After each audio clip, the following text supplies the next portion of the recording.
gold trails and ghost towns. Share the adventures of our early pioneers as we explore the development of the Pacific Northwest and beyond. With your host, Mike Roberts, and historian Bill Barlee.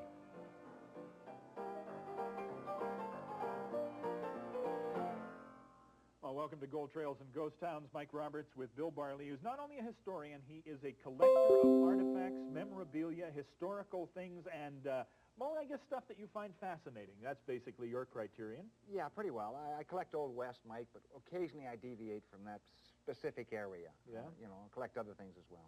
That means everything from the archaeological to the sort of popular. For example, lead soldiers. Yeah. Are these soldiers that you had as a kid, or are these ones that you collected separately? Well, I had 300 when I was a kid, but mine are long gone, unfortunately. These are some soldiers that just picked up in Victoria. They're Britain's Limited, which is probably the best lead soldier maker in the world. And the set would cost about $200 or $300 right now. If it was boxed, it would cost $500. You have to watch your paint, Mike. You have to watch a number of things when you're collecting lead soldiers. Now, the guy on the white horse would be the captain. That's why we've put him at the beginning of this charge or parade. He is the officer in charge. Now, right? some people would think that they'd be able to carefully store these by wrapping them up in newspaper, and that would solve everything. Actually, it would oxidize, and it would probably destroy the lead soldiers. I made that mistake some years ago. There's something about newspaper that reacts with the paint. The sulfur, I believe, in it, yeah. And that'll wreck them. It will indeed. So what do you store your lead soldiers in? Put them in cloth is fine. There's nothing wrong with cloth. Or paper which is no acid in it? No acid paper, yeah, that's fine. Okay. But be careful. And I guess you'd never let children play with the lead soldiers. Oh, heavens no. Heavens no. Mind you, they can't really be considered lead soldiers unless children have at one time bent a leg on them or something. Well, of course, they shouldn't be playing with lead anyway. They shouldn't be, of course. Very good. Yeah. So toys are very important, but there's something else that's very important. I'm going to put down that. Let me show you this. This is a fine photograph of a pair of young ladies, members of Plains Indians, probably, almost certainly Blackfoot. And they are wearing the decorations of the day, the necklaces and the clothing. Yeah. And it's quite intricate. You have here an item which would represent one of those necklaces, perhaps, that they were wearing. Yeah, a dance necklace or a show necklace. Now, there would be 6 feet of beads in this necklace. This is a long... There's a little over 9 feet, actually. 9 feet? Yeah. Now, these are made up of actual glass beads, green and gold, and there are a few blue. Yeah, trade bead. Trade bead. Mm-hmm. What would tell you that this was a legitimate, I guess, an authentic, as opposed to recreation? 2 or 3 things. First of all, they don't make beads like that anymore, Mike. Each bead is slightly different size. Beads of today are virtually the same size. They come in that sort of translucent color that is 1890s, 1900. They're bound together by leather, and they have a museum number on it too. So originally that was deaccession. I picked it up at auction about 6 months ago or 5 months ago. And deaccession means they were superfluous to the museum's needs and they sold them? I imagine they had a number of strands of beads, perhaps a duplicate of that or very similar to, and decided that they would deaccession that particular one. Now, do you have any of the provenance of this item at all? I'm getting the provenance of it from the auctioneer. Now, provenance is where and who wore this, where it was worn, who wore it? Yeah, that's right. All the data relating to the specific object or the specific artifact is extremely important. Now, therefore, if you had this photograph and one of the girls was wearing this set of beads, you would have the whole McCoy. Instead of $400, that would be $2,000. Remarkable. And do you anticipate finding out some remarkable history as a result of buying this? I don't think I'll find the original photograph, Mike, but I will find exactly where it came from. Very interesting. I have a couple of other pieces of native Canadian Indian material. Yeah. This is a nice, beautiful tray. Yes, it is. It was called star tray erroneously. It isn't star. It looks like it's a star, but it isn't. That's actually cloud, and spots on the other side. Beautiful imbrication, and of course the bleached grass, and it's really a remarkably good tray. Trays come in various sizes and various designs. Condition is most important. Design is second most important. That's probably about 1912, somewhere in there. That's about close to $1,000 tray. Very large. But they would have carried, what, eatables on it? That would have been for show. This would have been for show. Oh, yeah. Well, that is a beautiful piece of work. And Yeah, it again, is. do you know who the artisan was who made this No, I particular don't, piece? but I think that's probably Lillooet. I would think that's Lillooet. Is it perhaps pine Thompson. needle or grass, did you say? Oh, no, that's grass. That's grass. And it's either Lillooet or Thompson. Okay. This is, I would say, almost archaeological. Yeah.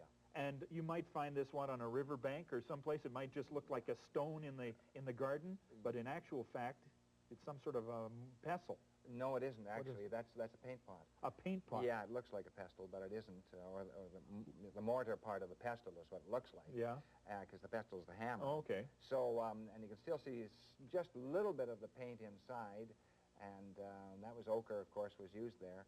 And that's out of the Thompson company. And so it would be the material, the ochre would be yeah. ground in it, and that's where you would make your paint. Face paint. For face paint. Oh, almost certainly. Now, I mean, if you would walk past a thing like that, can you establish a value to something like this once you find it? Well, I hesitate to establish values to stone artifacts, mainly because they properly belong in museums. But if it's surface artifacts, it's a little different. That's probably $75 piece, $100 piece, somewhere in there. And it is one of those wonderful wonderful keepsakes. It's like arrowheads or whatever else you do to gather. Yeah. Listen, we're going to take a break here, but come back. We've got all sorts of other things that you might think were native that aren't native, and everything from the most fragile of paper objects to stuff which is much more durable. We'll do that right after this break.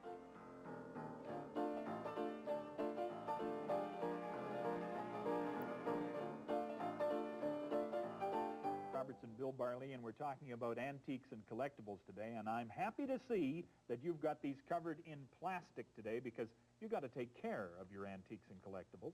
What's special about this illustration? Well, that illustration was drawn by George Catlin and produced in one of his books, and Catlin came through the Great Plains in the 1830s, noted artist, and it shows some of the artifacts used by some of the Plains Indians at that time. Now, these would be war clubs and hatchets and things like that? War clubs and coop sticks, yeah.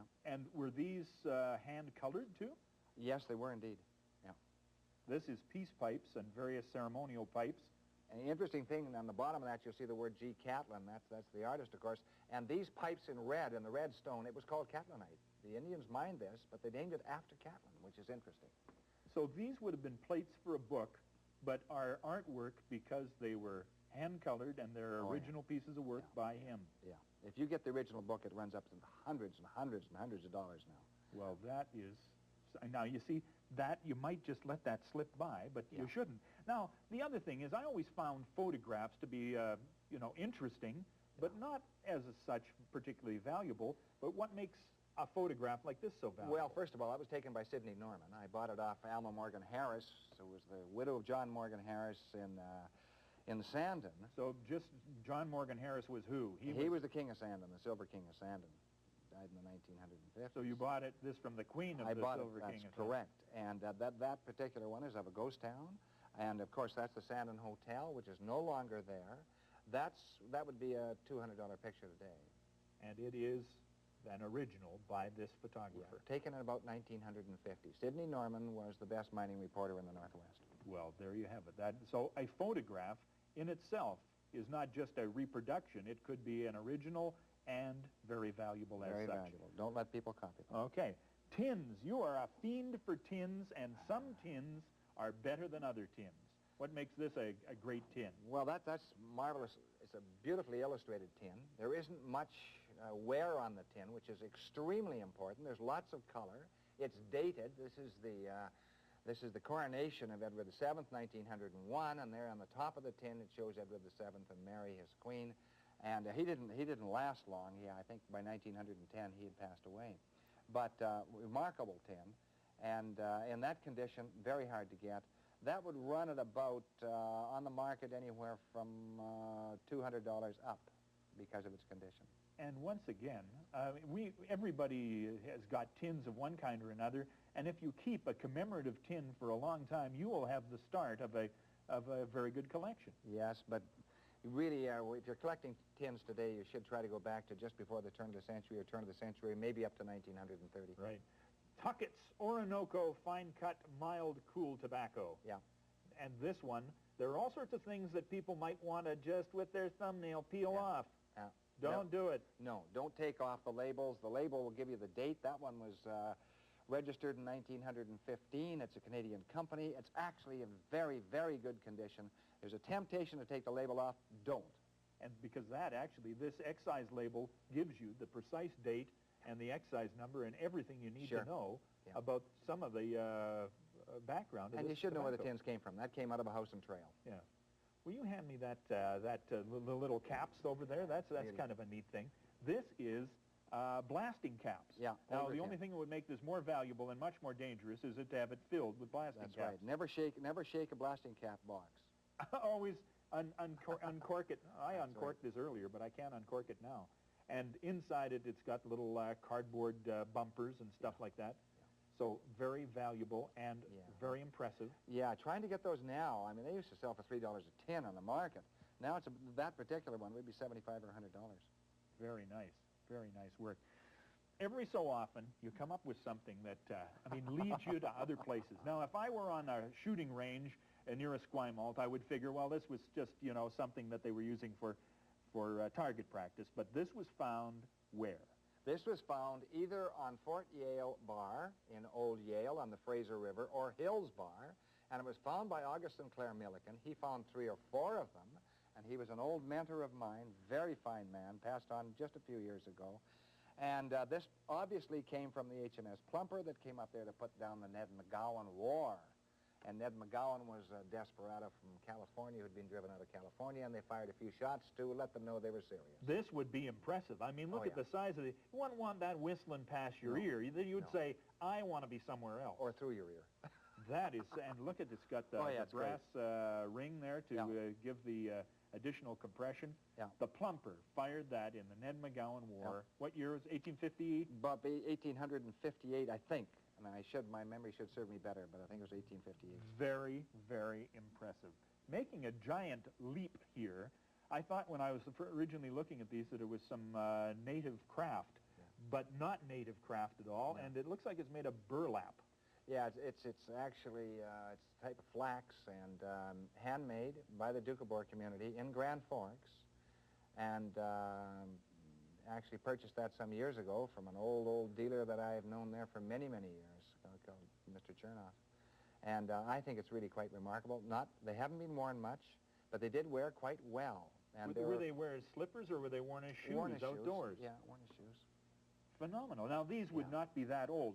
This would be, what, past 50 years? 1910, 1915. Even older than that, so they'd be 70, 80 years old. Yeah, most of them. Well, isn't that amazing? And these would be, if you were to walk into a antique store and see these, how much would you anticipate paying for a set like this? I would think probably $150. Yeah? Yeah.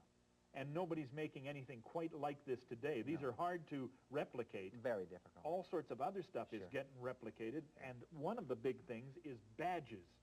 Now, this is a BC Police badge, and it's the real McCoy. Yeah, you can tell by the name on the back, which is Gaunt, and they duplicated the badges. You have to be careful of Northwest Mounted Police badges, though, because there's some being duplicated now, and they make a slight error on them, but they aren't like the original badge. So when you're buying badges, sheriff's badges, Northwest Mounted Police, not BC Police so far, but that's worth about $100. I paid $100 for that. And you say, if you see this name that's stamped in the back, the manufacturer, what's to stop a modern money-making entrepreneur from just stamping something like that in there? If they want to take a chance, they could do that, all right. But there's some copper in the back, too, so they'd have to be very specific about it. And there isn't as much demand for British Columbia Provincial Police so far as there is for Northwest Mounted Police. All right, but the BC Police, as you pointed out, what a spectacular history. Yeah, 1858, and were dissolved in 1950, so 92 years on the frontier. Well, you've gone and started the rush for the BC Police stuff. Yeah. And stuff as simple as this. Now, I would have gone right past this and said, what's the point? What is it, a turkey skewer or something? Yeah. What is it, and how do you make your decision? It's a prod, and it's made of copper, and copper doesn't spark like other metals do. So this is for looking for a missed shot in a mine. So you just gradually probe with that copper and see if there's a missed shot a missed shot drill being hole. an explosive In the drill hole. left in the drill hole. And it's not going to spark, it's not going to set it off. Well, very interesting. Yeah, it's a nice piece. All right. Take a break. We've got more to show you. Antiques and collectibles today on Gold Trails and Ghost Towns. Don't go away.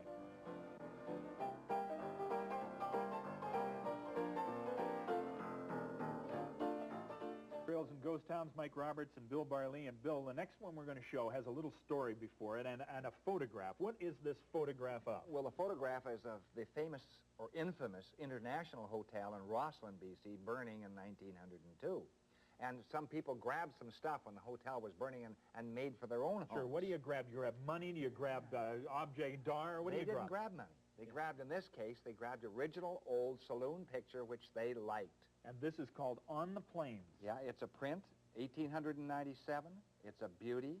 Shows a massacre right on the plains. This would hang probably in the main part of the hotel. And so this would be, of course, it would establish the nostalgia of the era. Sure. People would look at this, and they would be fascinated by it. And as the people went west, they encountered disaster. A burned-out wagon with some arrows sticking in the ground, and all the occupants are dead. Now, there are some water stains and stuff that are on here. What do you call that? Well, that's foxing. Yeah. Foxing. That can be restored. It's fairly expensive. I'll have to spend a fair amount of money, hundreds of dollars, to restore that. Would you want to take the foxing off? I Yes, mean, it makes definitely. it look so, is it going to continue to deteriorate the work? Yes, foxing is not good for a painting, so I'll have an expert individual do that. Okay, so this one, I mean, that's the joy of this particular piece of work, because it's the story of the fire at an infamous hotel in Rossland, and you got it. Yeah. I mean, you got it. Spoons, ladies and gentlemen. I mean, I've seen so many spoons in antique stores, Sure. but what makes a good collectible spoon? Now, this one is a Kelowna spoon. Yeah. Two colors. It's got the blue on it, and it's sterling silver. It's got this silver stamp. Yeah, that's a $35 or $40 spoon. That is not an expensive spoon. I have about 4 of them, so they came in sets. I remember seeing them in Kelowna when I was a kid. And so that is not an expensive spoon. We'll go up the line, and a little more expensive, Mike, as they go up. Okay, now no engraving on that one or anything. Now, No, this not on the one spoon here itself. has much greater value, and because of two things: more intricate engraving, and even in the spoon here. Now, what would that be? What hotel is that in there? Well, that's probably a Candler spoon. I can't see it from here. But now that one would be slightly more valuable because of the greater intricacy. Yeah, that would be about $75 or $70. 70, 75 bucks. Now you get to a spoon like this that has colors enameled, baked right onto it. Yeah, and that's fairly old. These are all pretty well all turn of the century, except for the Kelowna one, which is early 1950s. And sometimes it says sterling on the back. Sometimes it'll give an RD 03, which means 1903. That's Fort Edmonton, so that's at least a $75 spoon. Yeah. And that's gold washed as well. That's over the that sterling. gold tone to the bowl of the spoon. Yeah. Okay. Now I love this spoon, and I would have chosen this as the most valuable because it's got the color, and look at this lovely gold washed. Now that's called a ladle. That's a ladle. Yeah. It's called a ladle from the mining industry. Yeah, and that's Rossland, of course, and showing Red Mountain, famous Red Mountain, and the mines of Leroy and the Center Star and the War Eagle and all the mines on the hill behind. So that's at least $100 to $150 spoon now. And look at the lovely coat of arms and how colorful it is.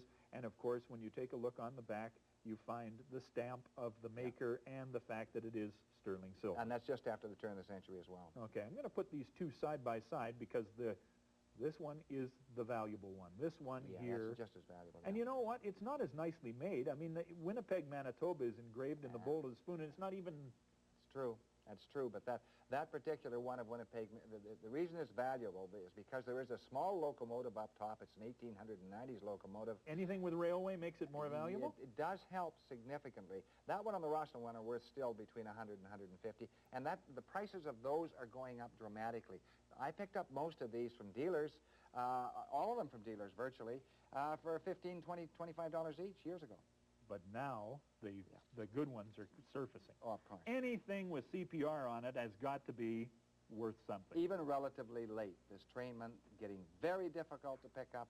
CPR, you can compare it to GTP, Grand Trunk Pacific, and the CNR and all the others, but CPR is the collectible railway, except for the old lines like the Caslow and Slocan or some of the others. Then you've got something when you get into some of Yeah. those, okay? Yeah. Excellent. Now, we also have Chinaware with, you know, important hotels and Sure. things on it. We've shown these before. And, you know, it was, I don't know, kind of junky at the time, but this one with the Rosslyn Hotel, No, that's actually the post office in Rosslyn. post I remember office? it very well, Mike. and this would be valuable even though there's a chip out of it. Yeah, that's probably about a $75 piece now. I know that was $5 when I picked it up 15 years ago. Look at not even a maker's thing on the back No, of not it. even Johnson Brothers or anything. But those are getting, those illustrated, which they show the town or show a street in the town and so on, and they're prior to 1920, they're going up dramatically, Mike. Okay. And then there's the stuff that, you know, it was made for a song and a dance at the time, but Sure. now, Dawson, 40 Mile, Yeah. Eagle City, the White Pass Steamer, Zealandian. Yeah, that's a pennant, and it's advertising of the day, Dawson City, Yukon, very, very valuable. Again, I paid, I think, dealer $20 some years ago, probably worth $300 now or more. Look at that. Depends Any upon kind the of bidder. flags are important, too. Oh, We've sure talked they are. about flags before. Yeah. And some of the most fragile stuff and the stuff that gets turfed out so quickly, postcards. Yeah. But this postcard is historical, it's artful. Where is this? Do you happen to know offhand? Well, that's Moyer, and that's the old mining town in the East Kootenay country with the St. Eugene mine, and that's quite valuable. That's about a $40 or $50 card now, maybe more. For heaven's sakes, look at this. Now, again, I say to myself, these look to be the kind of things that would be easy to fake today. Yes, they do fake them, too. You have to be very careful. Look at the back of it. It says usually put 1 cent stamp on it. They're not faking that yet. Now, that's the Nisukin. That's the I'll flip that- Nisukin, the sister flip that. ship of the SS Sycamoose. That's right. We connected the Kootenay Lakes on the boat. Yeah. We crossed the Kootenay Lakes Yeah. on the boat. Yeah. And there's some of the, it's cryptic, isn't it? Oh, They didn't Christ. spend a lot of time writing. Some did, some didn't. Plains Camp, Yeah, Chief Joseph's Camp. Yeah, that's in the Washington State area. That's very, very important. That's a nice card. That's probably a $60 or $70 card now, especially with the name Chief Joseph on it. And like you say, anything with a railway on it, here's Rosslyn, everybody's out to meet the train. Oh yeah, that's a beautiful card. Excellent. And that's probably that may be going up very, very dramatically because there aren't many pictures of that. That's a $75 or $100 card. People who we're talking to may be in possession of priceless treasures. You should know this yourself. Don't take the first offer that comes along. That's right. Here, I'll take that off your hands for $10. Right, I'll clean out Don't listen to that. I'll clean out your basement, right? Listen, I thank you very much, Bill. Fascinating, as usual, to look at some collectibles and some antiques. And if you can get the provenance of it, if you got the photograph of the hotel burning while the painting's being removed and you end up with a painting, you've got yourself all the story. See you next time on Gold Trails and Ghost Towns.